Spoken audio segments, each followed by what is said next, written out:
Hey guys, Mel the Train Tutor back in the studio and back with another technical tutorial for you. Yes, I'm working on High Peak Pass and I'm at a stage where I'm doing a bit of a technique on the building to make it a little bit more real. Okay, and it's called pre-shading. And I thought, well, you know what, you guys might be interested in this, so I thought I'd do a little tutorial on it. Now, there's a bit of background to this that you need to you don't really need to massively understand it, but it helps. And I've been learning a lot about light at the moment. As you know, I'm not a professional artist or anything like that, and so a lot of the stuff that I sort of work on, I have to learn as I go along.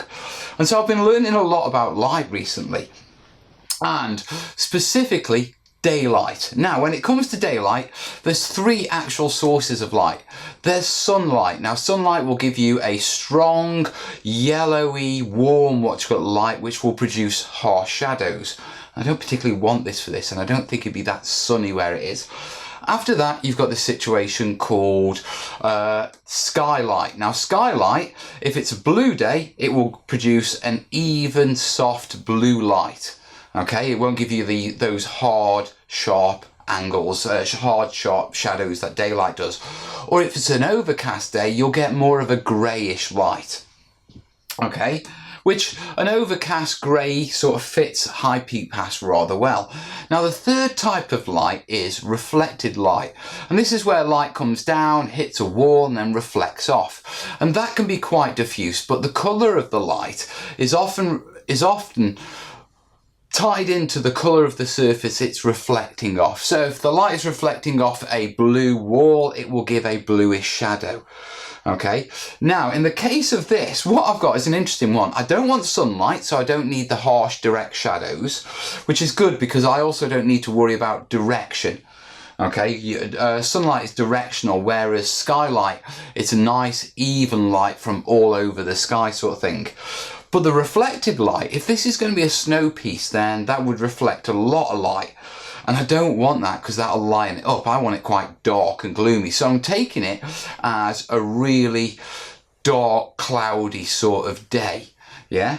What this will do is it will reduce the amount of light I need to put in for the reflected light. It removes the problems I have with the direct sort of sunlight, and it should give me sort of a dark, moody, shadowy look, and that's what I'm going for, or I'm trying to anyway. Now, so what does this mean in real terms? Well, if you come down, what it actually means is, at the minute what we've got a model here, okay? It's High Peak Pass, this is the Freiburg fort from foreground. I've been in the process of touching up all the MDF and everything that I've sort of cut and sort of exposed raw MDF, which is really light, and I've painted it back down so it looks quite nice. And I'm at the stage of pre-shading it. Now, just to explain before we go into the actual pre-shading.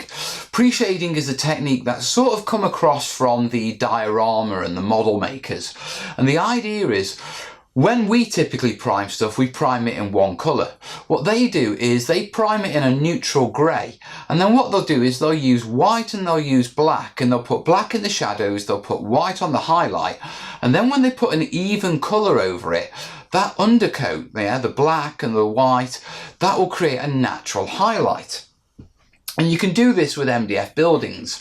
So before you paint your building, if you go in and you do your pre-shading, yeah, with say a black, and you put loads of shades in, then when you paint over it with your acrylic, okay, you'll get a darker colour where you've done your pre-shading. Now obviously this is pre-painted, okay, because it's a foreground kit, which means I'm not going to be painting it, so explain the pre-shading post. Dead simple, I'm going to be washing it instead. So the idea is I'm going to come in and I'm going to pre-shade where there would be shadows, and I'm going to pre-shade where there'd be moisture traps because it's a wooden build. Okay, so it would, anywhere water would gather, it would be particularly darker as well. So in this case, what I'm going to be doing is along the bottoms of here, in these gaps here, under these towers, in these sort of creases, in these areas. At the minute, it's all one flat colour, and I want to add a little bit of depth to that. Now, I'm going to be going in, I'm going to be pre-shading with an airbrush.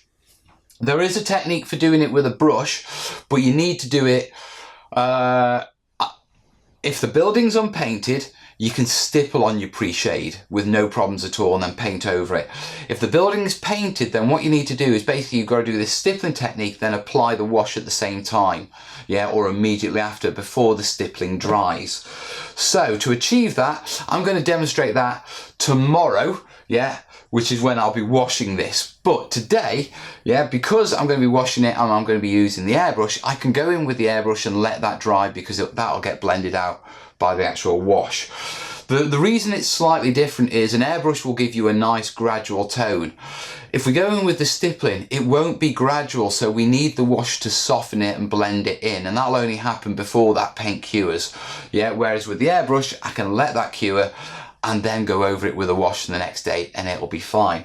So I'm going to get myself set up and I'm just going to show you a couple of things just to watch how I'd sort of highlight. So what I'm going to do is I'm going to show you on this building here, yeah, because this one isn't glued in yet, and then I'm going to carry on the rest of this and I'll bring it back and explain what's going on here. So let me get set up and I'll show you what I'm doing.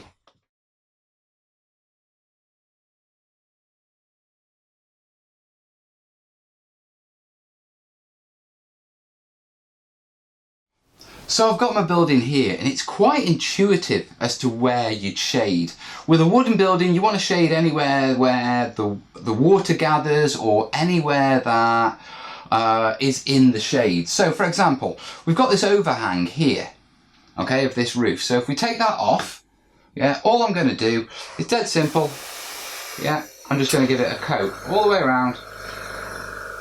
It doesn't need to be perfect because the wash will blend it all in.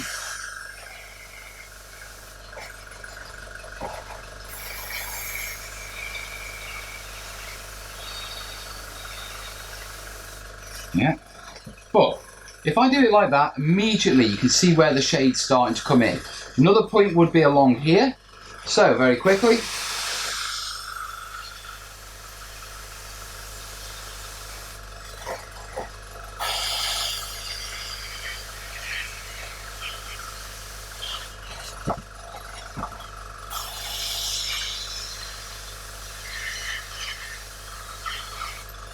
so that shades in. Now another area is little places where water would gather there. I've missed that bit from when I was touching it up. Okay, same along here, just by those.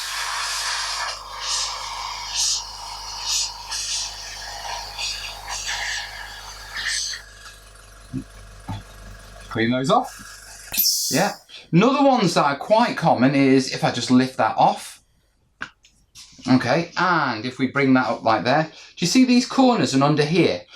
You've already got a natural shadow there. Yeah, so we're just going to accentuate it. I'm going to hold my airbrush back a bit so it gives me a nice shadow. I'm just going to gently put a little bit dark up there. Like I say, the wash will blend this in. Yeah, I just need to give the impression that it's there.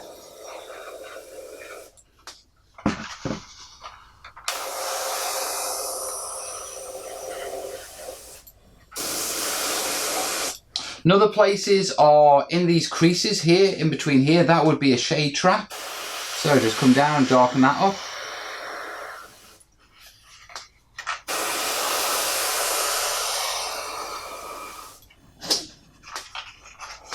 And I'm not trying to give it a full coat, I'm just trying to change the colour.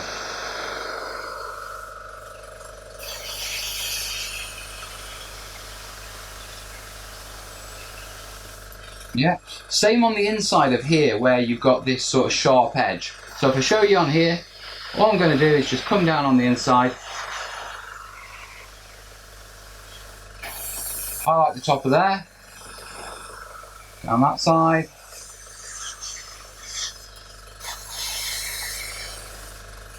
and immediately you can start to see that it's starting to shape up. Now the important thing to understand is this isn't all of it, okay? The wash will do the majority of the work that I want it to do, but pre-shading really helps define real proper shadows. The issue with the wash is it's too precise. Yeah, it will run into the creases, but it won't gradually shade things from the case of having proper shade on it, if you know what I mean. Yeah, so let's shade these beams up a bit. And there we have it, just with a little bit of pre-shading. All I've done is gone along these edges where it catch. I've gone along here, yeah, along the bottom of here. I've also put a little bit of darkening underneath these flat, just to give the impression of shadow. Same if I tilt it up this way, all under here, but a little bit under the door. Basically just go for where you think the shadows would be. Now I've basically done all this one. Next thing I'm going to do is tackle the big one, and I'll just show you it all on there.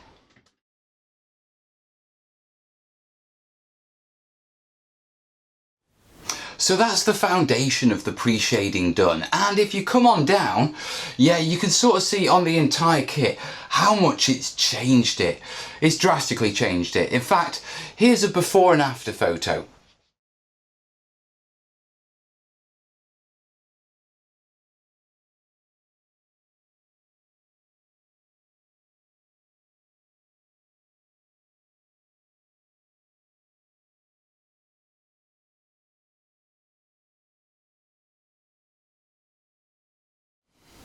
Do you see what I mean? Massive difference, but it's a bit stark at the minute. So come back down here and you can sort of see what I've done. Yeah, I showed you on the buildings, but going in on all these edges and anywhere where I feel like the shadow or the rain would gather, I've increased with that foundation. But we're at the stage now where we need to sort of blend it all in, because it is a harsh transition.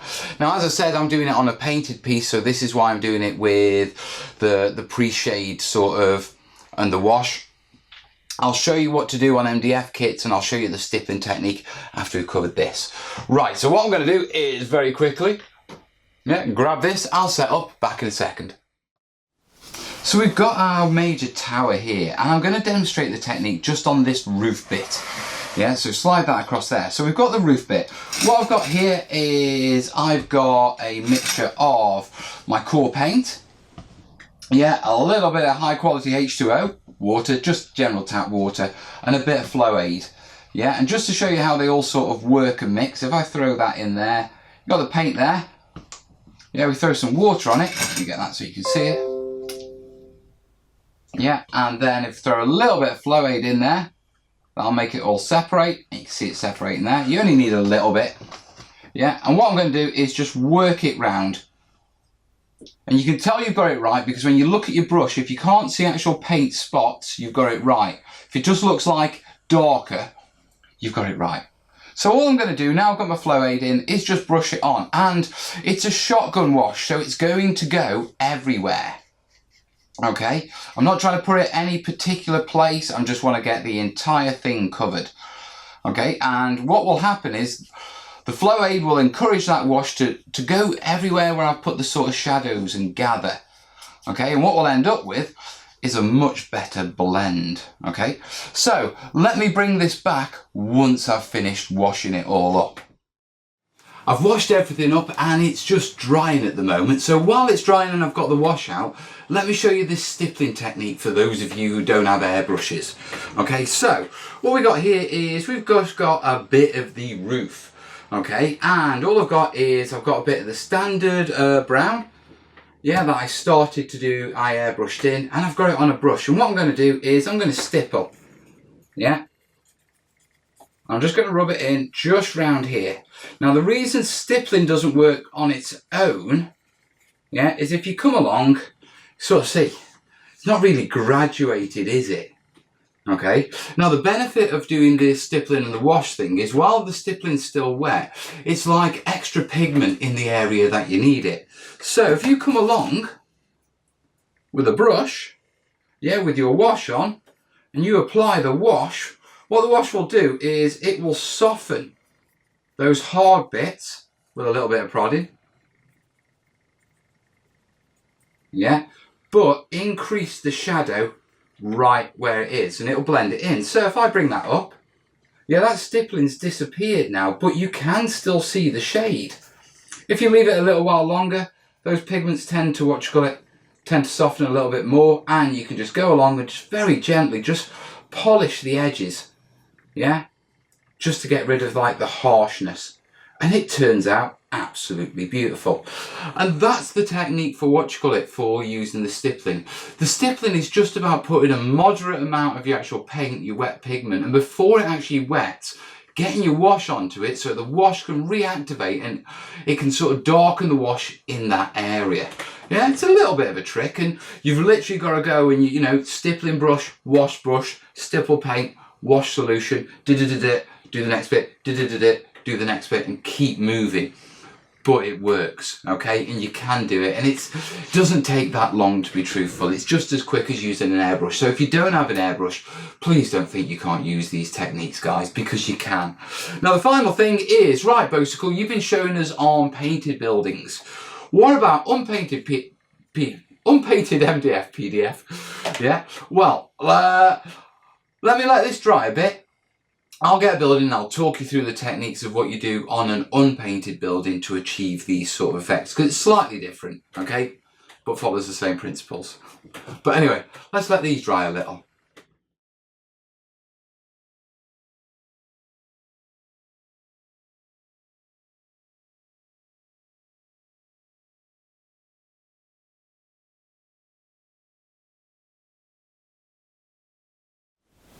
So that's the washing stage done, and it's brought it all together. So if you take a look, yeah, you can see how that final wash, it is very subtle, but it's blended in the harsh lines a lot better, yeah, especially where there's angles where the moisture can actually stop, sit and settle in.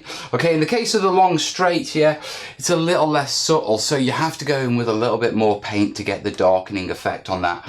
Sometimes I go back with a little bit of raw paint and literally just drop it straight into the wash and give it a bit of a swish round in that area, just to darken it up. But as you can see, following the basic principles of, imagine there's a light, where would your shadow be? Where would moisture gather? Because that's what would be darker as well. The moisture would carry dirt, dirt would get trapped in corners, as it dries out it would leave a dark corner, and that's the principle of weathering.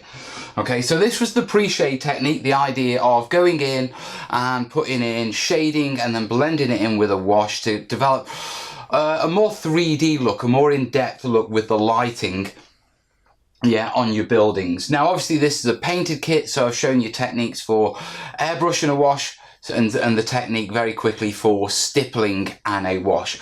But we need to have a quick chat about doing buildings. So very quietly, does look good on that camera, doesn't it? Right, very quickly, I'll just slide that there. I'll just grab this building and talk you through it. So, what we've got here is, we've got one of Sarissa Precision's city block buildings. Same stuff I use for the zombie board.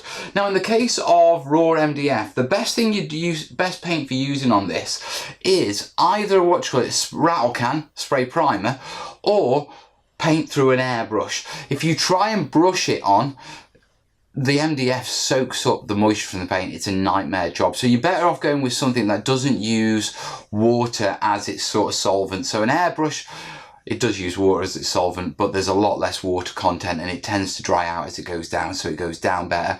And obviously rattle cans, they use CFCs, I think it is. Someone will correct me in the comments, I'm sure, but they use a gas which evaporates off, and so that doesn't soak in.